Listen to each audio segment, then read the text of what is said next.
Hello mga ka-Roadventure! Grabe! Hindi ko lubos akalain na ang matirik na bundok na ito na maraming kahoy ay may nakatagong kalsada na pwede nating madaanan para malibot ang mga nagsisigandahang tanawin sa probinsya ng Ifugao. Pero bago natin ituloy ang paglalakbay, isang paalala lang na kung sa tingin mo magaling kang driver sa lowland o sa city, mag-ingat ka sa pagdadrive dito sapagkat maliban sa matirik at halos malapit na sa tuktok ng bundok ang daanan, ay asahan din natin na ito ay tila bang pinaghalo o kombinasyon ng snake road at bitukang manok dahil sobra ang mga paliko-likong daan. At kung hindi ka nga sanay ay talagang hilo at pagsusuka ang abutin mo. O siya, mula nga sa aming bahay kami ay lumuwas para dumalaw sa isang engrandeng kasalan sa munisipalidad ng Mayuyaw sa probinsya ng Ifugao. At bago nga kami makarating sa papuntahan namin ay maraming madadaanan na nagsisigandahang tanawin. At isa nga dito ay ang Sea of Clouds na matatagpuan sa munisipalidad ng Aguinaldo, Ifugao. Ngunit ang pinakapumukaw ng aking atensyon ay ang Mayuyaw Rice Terraces. Kapag nasilayan mo na ito, ay tila bang mawawala ang mga pinoproblema mo sa buhay at pawang-tuwa at saya lamang ang iyong mararamdaman. Kaya nga saglit kong nakalimutan ang traffic at maingay na buhay sa lowland at ito'y napalitan ng mayamang ganda ng kalikasan at huni ng mga ibon na nagiging musika sa aking tainga. Kaya kami ay napahinto muna para namnamin ang preskong hangin at ang malamig na kapaligiran. At sa aking pagmumuni-muni ay napagtanto ko na mula sa aming kinatatayuan mismo ay may kasaysayan na dapat hindi makakalimutan dahil ito ang isa sa mga bumuo ng ating pagkatao at pagiging malayang Pilipino. At ito na nga ang history ng ating nakaraan na tinatawag ito na the Battle of Mayuyaw. The clash took place here between Japanese forces and a joint USAFIP-NL force including the 1st Battalion, 14th Infantry 3rd Battalion and some element of the LITH Infantry July 25, 1945 to August 7, 1945 when Mayuyaw was recovered from the hands of Mananakop.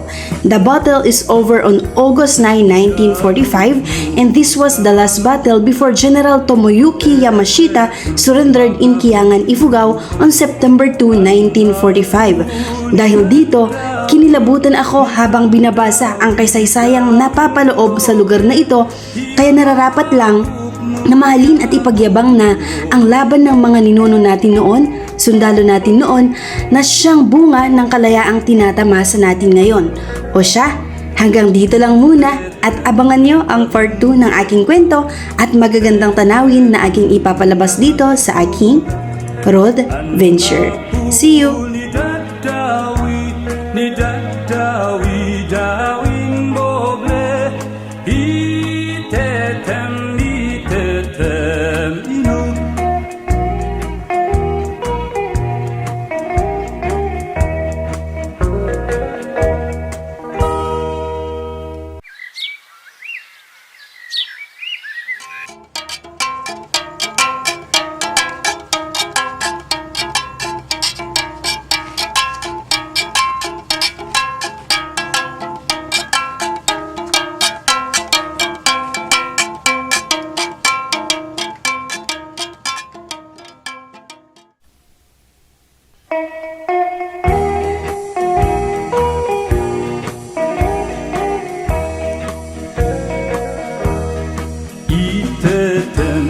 Tahun gopa tete tunna taktola anna puni dadawi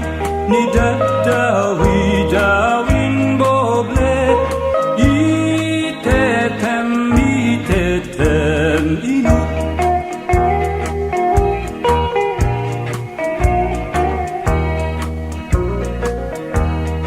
don lekata umbunta tete tunna tablea anna puni dadawi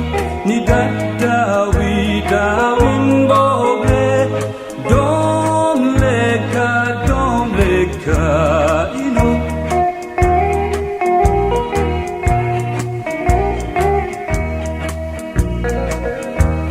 munapud ka tamangan ka tetetun na agamanak anak ni Dadawi dawin boble munapud ka inom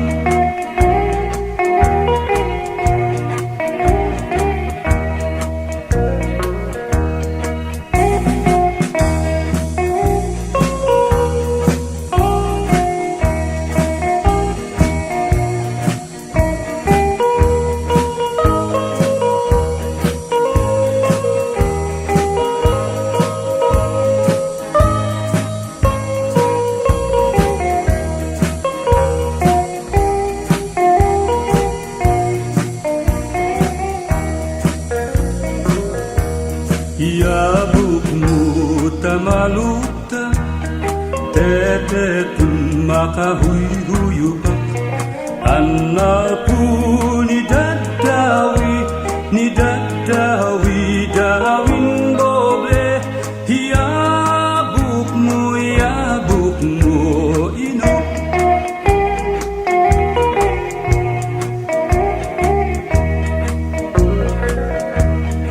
itetem tahong gopak tetetun nakatolak anak